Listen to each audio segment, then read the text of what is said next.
자, 여러분은 지금 세상에 딱 하나밖에 없는 소통 테이너 오종철, 그리고 딱 하나밖에 없는 욕 테라피스트 이영석이 진행하고 있는 꼴찌들의 통쾌한 승리 144회. 자, 우리 스노우폭스 김승호 대표님과 함께하고 있습니다. 와우. 박수 주세요. 와우.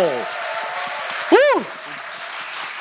자, 이게 벌써 20분 지난 거예요? 네. 사실 25분 지났어요. 그래요? 원래 20분에 끊는데 제가 수동이라서. 네. 자, 오늘 아까 지금 생각에 대한 네. 이야기를 좀 이어가 보겠습니다. 질문이 그러니까 뭐죠? 아니, 아까 우리가 돈에 대한 얘기를 해드릴까요? 뭐 어떤 생각에 대한 이야기를 해드릴까요? 그러셨었거든요. 저는 그 생각 자체가 갖고 있는 힘이 네. 여러분들이 생각하는 것보다 큽니다. 오. 정말 큽니다. 예. 책을 내봤는데 제가 책을 낼 때 출판사 사장이 아마 이 책이 하나가 나가면 이 전 책 얘기하는 거예요. 제가 책을 3권 썼는데 첫 번째 책을 쓸 때 얘기해요. 예. 이 책이 나가면 이 책을 보고 언젠가 영향을 받을 사람들이 방송이나 어디서 보여주는 것보다 강할 거다. 그러니까 책을 한번 내보자라고 했을 때 실제로 그때 책을 내고 나서 만난 사람들이 꽤 돼요. 그때 책이 불과 제가 한 3만 부, 4만 부 나간 걸로 알고 있는데 네. 김밥 파는 CEO 얘기예요. 예. 그때 그 책을 보고 중국으로 간 사람이 있어요. 오. 손 들어봐요 잠깐. 야. 저 뒤에. 네. 저 뒤에. 그리고 그 옆에 그 책을 저 사장님한테 갖다 준 여자분이 있어요. 손 들어봐요. 야, 저분 승진시켜 주세요. 이게 무슨 얘기냐면 상당히 여러 사람한테 책이 이제 영향을 주거든요. 근데 이제 영향을 줄 수 있는 요인이 뭐냐면 그 안에 있는 텍스트예요. 글자로 써진 문자로 써진 이 글자가 주는 힘이 어마어마합니다. 근데 이 글자는 어디서 나타나냐면 다 생각에서 나타나잖아요. 그래서 생각은 아주 큰 비밀을 갖고 있어요. 내가 무엇을 생각하느냐에 따라서 내 모습이 그대로 나타나는 게 생각이에요. 그러니까 여러분들은 인정하지 않을 거예요. 지금 내 모습이 내 생각이라는 거를 현재의 나는 내 생각이 소산이다라는 말을 제 명함에다 적어서 갖고 다니는데 네. 여러분들의 현재 모습은 여러분들이 생각하는 것이 여러분들의 모습이에요. 예. 그러니까 내가 부족하거나 내가 잘났거나 내가 어떤 방식으로 내가 뭘 갖고 있다면 이건 이미 다 생각한 거의 결과물이에요. 나는 이걸 원하지 않았는데 나는 왜 이 모양일까? 라도 그것도 여러분들의 상상이에요. 왜 그러냐면 이거를 부정하는 현상 자체도 자기의 모습이기 때문에 생각은 이게 부정인지 긍정인지를 알 수가 없거든요. 그래서 여러분들의 이 고민에 막 쌓여 있는 것도 그 고민 속에 들어가 있는 자기의 모습이에요. 그래서 생각은 여러분들의 반영물이에요. 그 비밀을 아는 순간에 상당히 많은 게 바뀝니다. 예를 들면 그러니까. 사실은 그 얘기 좀 해주세요. 저희 이제 네. 저는 저희 같이 공부하는 제자라서 매일 100번씩 원하는 그러니까. 걸 쓰게 하잖아요. 그 사례 좀 말씀해 주세요. 이제 제 책을 읽어본 분들은 100번씩 120씩 쓰는 거에 대한 그 구절을 보셨을 거예요. 네, 네. 저는 이 생각을 머릿속에다 집어넣는 아주 무식한 방법으로 100번씩 120씩 쓰기를 권하거든요. 그럼 이제 이걸 어디 가서 이야기를 하거나 이미 아신 분들은 이게 일종의 무슨 그 종교화돼 있더라고요. 이걸 연필로 써도 되냐, 뭐 모니터에 쓰면 안 되냐, 하루 건너뛰면 어떡하냐 이런 질문을 하는데 종이가 아까워서 그런데 쓴 데다가 또 쓰면 안 되냐? 뭐 이렇게. 그렇죠. 네. 오늘 못 봤는데 휴지에다 쓰면 안 되냐, 뭐 이런 질문들을 실제로 해요. 근데 이제 이 질문들을 몰아서 대답을 할게요. 제가 생각을 그렇게 하라고 하는 이유는 그걸 하루에 100번씩 100일 쓰면 꼭 된다는 얘기가 아니에요. 그렇게 하면 머릿속에 그게 박혀 들어가요. 여러분들 한 번이라도 그렇게 해본 적 있어요? 없잖아요, 보통의 경우에. 그리고 실제로 이걸 해보는 거는 생각보다 어려워요. 그렇죠. 저는 이게 제 일종의 신앙같이 매번 이 방법을 쓰는데도 불구하고 인생에 7번밖에 못 썼어요. 되게 힘든 일이에요. 100번씩 100일 쓴다는 게. 문제는 근데 내가 어떤 목표를 갖고 100번씩 100일을 쓰더라도 혹은 쓰다가 포기하더라도 그만한 가치가 있어요. 100번씩 쓰다가 포기했다 하는 이야기는 그만큼 절박하지 않다는 이야기예요. 100번씩 썼다는 얘기는 내가 이거를 정말 원한다는 이야기예요. 어떤 사람은 100번씩 쓰다가 내용이 자꾸 바뀌어요. 그러면 이게 자기가 진짜 원하지 않는다는 거예요. 그래서 100번씩 쓰기를 해보면 자기가 무엇을 원하는지를 알 수 있고 이걸 마치게 되면 그렇게 쓴 추억, 기억은 절대 머릿속에서 사라지지 않을 거라고요. 이게 이제 생각의 씨앗이 돼요. 생각의 씨앗. 네, 생각의 씨앗이 돼서 이렇게 저는 생각을 물리적인 힘이라고 믿는 사람이에요. 생각 자체가 물리적인 힘이라고 믿어요. 근데 물리적인 힘으로 발현이 되려면 이 생각이 물리적 현상으로 나타나야 되잖아요. 그런데 내가 인간이라는 신체를 갖고 있는 하나의 인격체이니까 이 생각을 종이에다 쓰는 순간 이거는 물리적으로 나타난 거예요. 그래서 이걸 계속 지속적으로 보유한 동안에는 이 생각은 자라서 여러분들한테 현실이 될 거예요. 그러니까 저는 이거를 19살 때부터 이 방식을 배워서 지금까지도 하고 있는데 지금까지 한 결과물이 전 거예요, 결국은. 네. 그러면 처음에 19살 때 그러니까. 이거를 어떤 분이 가르쳐 주신 거예요? 아니면 대표님 스스로? 가리킨 건 아니고 네. 저 여러 그 흔한 많이 유명한 책 중에 왜 시크릿이라는 책 있죠? 네, 네. 저는 그 책을 보고 깜짝 놀란 게 거기 있는 게 다 내 얘기더라고요. 네, 맞아요. 저는 실제로 주차장에 들어가기 전에 파킹장에 자리가 없으면 들어가기 전에 상상하고 가거든요. 내 자리 비워놓으라고. 그리고 그냥 그 자리로 가는 사람이에요. 근데 이거를 배우게 된 계기는 사실은 미국에 가고 결혼을 하려고 했기 때문에 그런 거예요. 저는 그 중학교 2학년짜리 여자애를 좋아하는 바람에 걔가 고등학교 졸업하던 날 네. 장인어른 찾아간 사람이에요. 왜냐하면 미국 가면 미국 여자랑 결혼한 줄 알았어요. 근데 저는 미국 여자에 대해서 그 여자적인 그 느낌이 안 들거든요, 지금도. 그래서 미국 여자랑 결혼하기 싫어서 아내감을 데리고 가려고 대학교 때 이제 이민 수속을 할 때 그때부터 그런 버릇이 있었던 거예요. 나는 저 여자하고 결혼한다고. 그래서 계속 그렇게 되뇌이다가 졸업하는 날 찾아가서 그 여자한테 결혼하자고 청했고 뭐 그 집안 난리 났고 그런데 이제 다행히 큰 언니가 네. 뭐에 씌웠는지 저 남자하고 자기 동생을 결혼해야지 뭐 나중에 무슨 제목감이다 어쩌다 이렇게 해서 장인어른을 설득하는 바람에 그 여자하고 지금 결혼해서 살고 있어요. 박수 한번 주세요. 아니 어쩌면 그게 그러면- 그러면 19살 때 네. 그때 그도 그러면 난 저 여자랑 결혼한다도 이렇게 쓰셨던 거예요? 네, 그렇게 했죠. 그리고 미국 갈 때도 제가 사실은 미국에 그 비자가 나올 상황이 아니었기 때문에 네. 미국 갈 때도 그런 방식을 썼고 또 이게 이제 우연히 두 개가 다 맞고 난 다음부터는 매번 그런 방식을 했어요. 그때는 이제 직접 쓴 적은 않았고 와. 머릿속에 꾸준히 이걸 되뇌이는 방식으로 했었어요.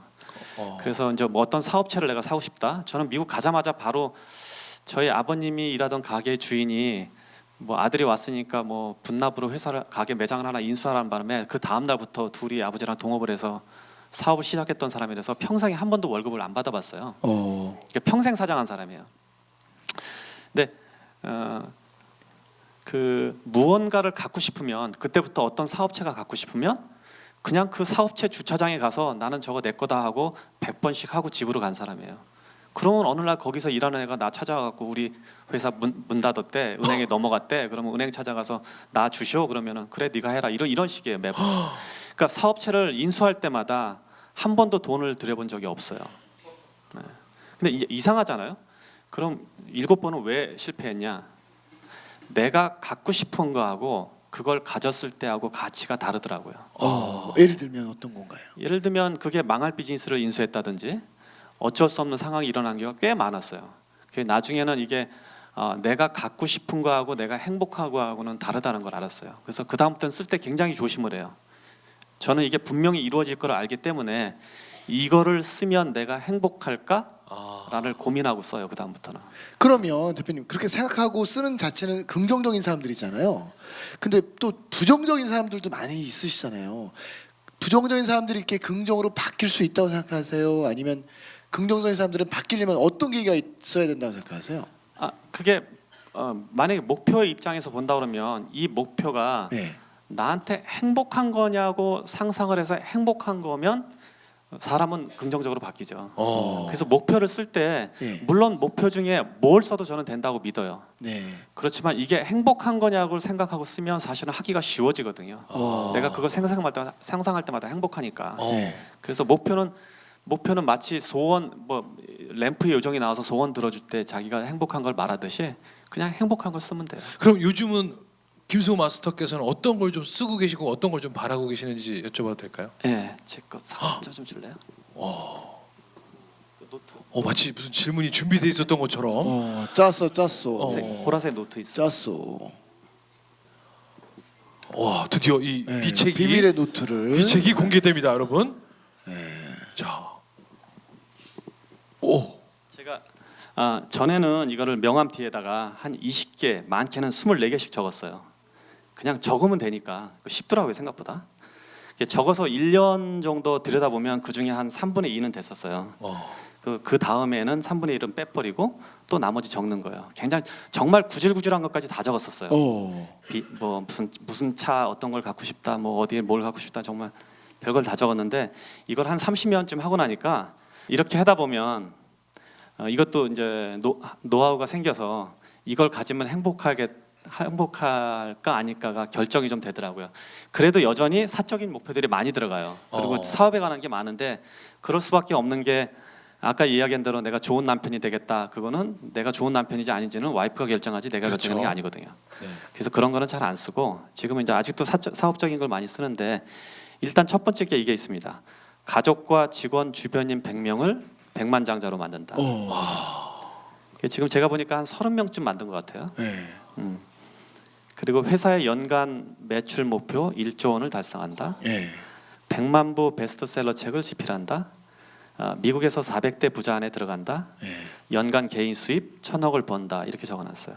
그리고 이게 밑에 5가지 목표예요. 그리고 2가지는 사실은 되든 안 되든 이게 기록으로 평가받을 수 있는 건 아닌데 가족, 친지, 친구들에게 사랑받는 사람이 된다. 거래처, 동업자, 경쟁자, 직원들에게 존경받는 기업인이 된다. 그래서 이 2가지를 그러니까 항상 인지하려고 이걸 2개 써놨어요. 박수 한번 좀 부탁드리겠습니다. 오.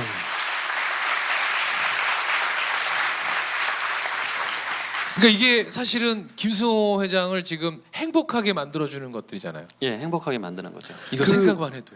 저희가 사실은 우리 대표님 수업 듣는데 저희 어떤 사례가 있었냐면 로라 퍼시픽 맞나요? 로사퍼시픽. 네, 이런 회사를 운영하는 대표님이 계시는데 이거를 매일 썼어요. 자기 사옥 갖기. 근데 정말 50일째인가요? 며칠째 만이죠? 제가 기억이 안 나는데 46일째 쓰다가 그만뒀는데 그리고 얼마 있다가 다시 쓰기 시작해서 그걸 합해서 한 100일이 됐을 때 72억짜리 70억짜리 사옥을 샀어요. 당신은 생각지도 못했던 것 같아요. 네. 그리고 제가 그때 말씀해 주셨는데 그 건물이 주인이 절대 팔 일 없다고. 그러니까. 야 말도 안 돼서 너한테 나 팔 일 없어. 그랬는데 정말 그 쓰고 나서 그 주인이 찾아와서 사달라고. 그래서 건물을 매입하신 지 얼마 안 되셨거든요. 그러니까 여러분들도 오늘부터 한번 정말 적어보세요. 자, 즉시 반드시 될 때까지. 와우! 우!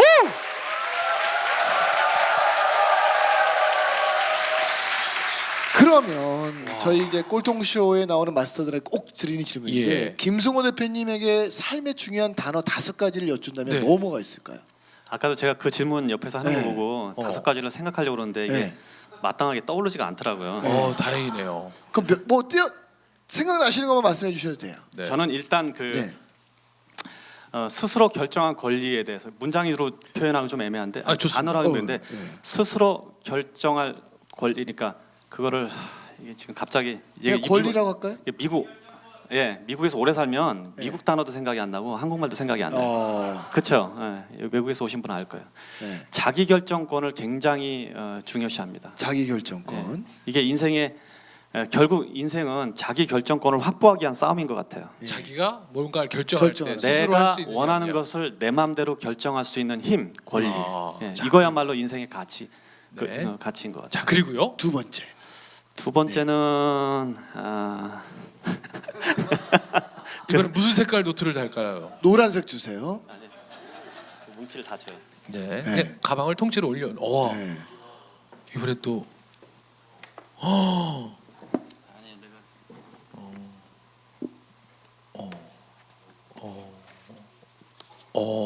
아니, 별거 아닙니다 이거. 네.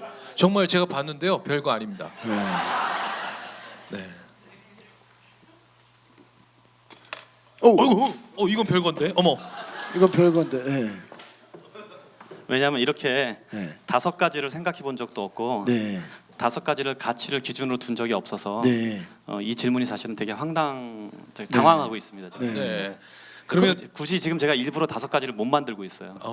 뭐 한 2가지라도 말씀해 주시죠. 그러니까 그건 근데 대부분의 경우는 저는 그 생각이 그러니까 내가 스스로 결정할 수 있는 자기 결정권하고 내 스스로 생각할 수 있는 권리, 그러니까 자유 의지에 대해서 인생의 가치를 두는 편이에요. 자율 의지. 예.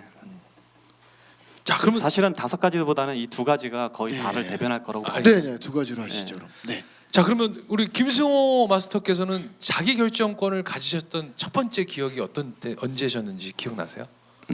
자기 결정권을 여기서 제가 말하는 자기 결정권은 뭐냐면 내가 무엇을 네. 결정하더라도 이것이 내 마음대로 결정할 수 있는 상황에 돌입하는 건데 그렇죠. 지금 보통의 사람들은 자기가 스스로 결정할 수 있는 것이 상당히 없을 거예요. 왜냐하면 내가 내일 만약에 쉬고 싶다면 쉴 수 있어요? 내일은 일요일이구나. 내일은 쉴 수 있을 네, 수 쉴 수 있어요. 있습니다. 내일은 쉴수 일요일이니까요. 있어요. 네. 근데 일요일 날 또 출근하시는 분들은 또 네. 있으니까. 일요일 날 출근하고 싶지 않다. 할 수 있어요? 아니면 일주일 휴가 가고 싶다. 할 수 있어요? 여러분 하실 수 있는 분, 네, 두 분은 아주 해맑게 웃고 계세요. 휴가 계획이 있는 거죠? 아니에요? 아니, 저분들은 계속 쉬고 계신 계속 그냥 저분들은 계속 뭐, 쉬고 계신 분들이세요. 네. 그러니까 내가 무엇을 결정할 수 있는 권리를 확보해 나가는 것이 삶의 그 사람의 성공의 척도로 보여요, 저는. 그러니까 이게 돈이 많아도 이 자기 결정권이 없는 사람들이 있어요. 그렇죠. 돈의 크기는 아니에요. 어. 예, 얼마나 자기 결정권을 많이 확보했냐 이게 이제 그 사람의 성공의 기준으로 보여져요. 근데 그 예를 들어 회사에 이렇게 근무하신 분들은 자기가 결정할 수 없잖아요. 휴무나 이런 것들. 물론 연차나 월차를 쓸 수 있겠지만 대표님이 지금 말씀하신 거 어떻게 보면 자영업자나 사업하는 사람들 예, 얘기 같죠. 사업하시면 가능하지만 밑에 있는 분들은 어떻게 해야 되나요? 물론 그래요. 그거는 당연한 이야기인데 그렇더라도 자기 결정권을 많이 확보할 수가 있어요. 그렇더라도 예. 예를 들면 어떻게 해야 돼요? 삶에서 자기 결정권을 확보한다는 얘기는 그 삶에 내 생각이 얼만큼 자유로울 수 있는가, 내 자유 의지를 얼만큼 확보할 수 있는가에 따라서 틀려지는데 네. 내가 무언가에 내가 생각할 수 있는 이게 지금 철학적으로 되게 이제 복잡한 얘기가 나오는데 네. 내 스스로 무언가를 생각할 수 없는 상황들이 있어요. 여러분들 보면 나는 내가 무언가의 내 판단 기준이 나한테 들어와 있는데 이게 내가 생각한 건지 사회가 준 건지 그렇지. 아니면 맞아요. 내가 이끌려서 그냥 어디에 휘몰려서 지금 결정한 거지 아무것도 모를 때가 있다고요. 네. 그래서 이 생각을 내 스스로 판단해서 스스로 독립적으로 생각을 유지해 나가는 거야말로 이 자유 결정권과 연결된 아주 큰 고리거든요. 그러면 팀원들이 만약에 대표님한테 나 일주일 여행 가고 싶습니다. 한 달 여행 가고 싶습니다. 나 자유 결정권이 있습니다. 이러면 어떻게 해야 되나요? 만약 윗사람은.